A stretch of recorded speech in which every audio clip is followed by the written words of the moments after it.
All right, let's get in now to more around Matthew Stafford. And what do you think about a potential Stafford for Drew Lock trade? Yeah, look, the Broncos are an interesting team to keep an eye on for this offseason because they have legitimate decision to make with Drew Lock and the quarterback position. You got a new GM in George Paton. And I think the Stafford idea to Denver is even more interesting now because obviously the Lions and Stafford have agreed to part ways. But two, George Paton has had a front row seat for Matthew Stafford for a while now. He was a front office exec for the Minnesota Vikings, so he's seen Stafford twice a year for quite some time now.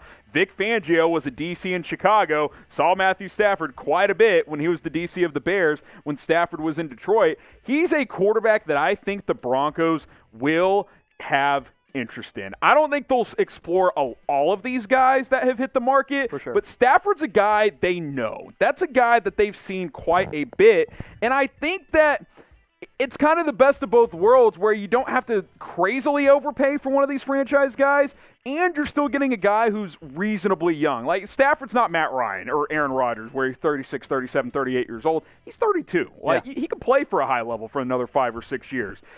Drew Lock, if you want to give him another opportunity, I'm fine with that, but I think you owe it to yourself to at least explore a guy like Matt Stafford. Oh, absolutely. And when I look at how this Broncos offense can really chug, it should go around a big arm quarterback. Yes. No offense to Drew Lock. I know if you'd ask him, he'd probably say that he has the biggest arm. A controlled big arm quarterback. Yes. Because you're telling me John Elway wouldn't want a quarterback like Matthew Stafford, where I'm not trying to make the comparison, but in terms of arm strength overall, you put Matthew Stafford with Cortland Sutton, Jerry Jeudy, Noah Fant. I mean, a lot of people might not agree with me on this. That 3 players that I just listed there, that's probably one of the best young duos / tight end compliments like in all of football. You got Melvin Gordon. You might bring back Phillip Lindsay. You've got weapons here.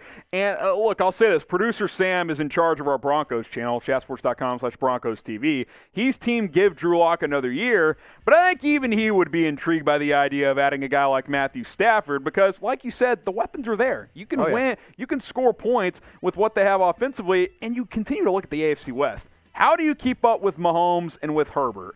I don't think Drew Lock gets to that level. I think he can improve. Does he get to that ability, though? Stafford's at least close-ish to those guys. I think Drew Lock's ceiling is honestly a quarterback like Derek Carr. I think that's his ceiling. I think that's fair. So, do you believe in Drew Lock? Y for yes, N for no. Sorry, Bronco fans. I do not personally believe in Drew Lock. So I threw together this trade idea. What do you think about this one, Mitch? I'm listening. Stafford and a 4th to Denver for Drew Lock, because the Lions can get a developmental quarterback. Number 9 overall pick this year, and a 3rd-round pick this year. Is that enough? If that gets you Stafford, I think I'd do that because you only have to give it 1 first, and you throw in a young guy who has some value in Lock. I think you could get a 3rd or 4th for Lock, somewhere in that range. Throw in another 3rd to sweeten the pie, get a 4th in return. I mean, I'm intrigued if I'm Denver. If you want a quarterback like Matthew Stafford, sure, go ahead and do it. I still don't know, though, even with Stafford, if this is a playoff caliber team. I think they are close.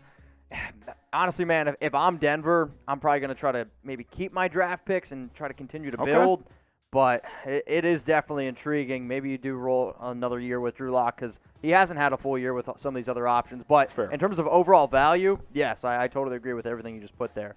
So go ahead, look into your crystal ball. Who will be the Broncos quarterback in 2021? Obviously, a lot of different options here. I know a lot of the Bronco fans that we have on our channel are pretty dedicated to Lock, which I'll give him credit for. He's still a young quarterback. But go down in the comments. Let us know who will be the Broncos quarterback in 2021.